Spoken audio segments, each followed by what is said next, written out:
કે જે કોઈ ભગવાન મહાદેવની ઉપાસના કરે છે, મહાદેવની સાધના કરે છે, ભગવાન શંકરજીનું અર્ચન કરે છે, તેના પિતૃ તૃપ્ત રહે છે.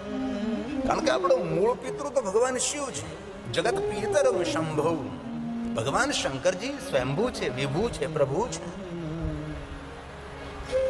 જે જગતના રચયિતા છે, જગતના સર્જન કરતા છે. જગત પિતરમ શંભુ. જે મનુષ્ય ભગવાન મહાદેવનું આરાધન કરે, ભગવાન શંકરજીનું પૂજન કરે, ભગવાન શંકરજીને અભિષેક કરે, જલાભિષેક કરે છે, એ મનુષ્યના પિતૃ બધા તૃપ્ત રહે છે. તેના પરિવારમાં પિતૃની અતૃપ્તિ ન હોય.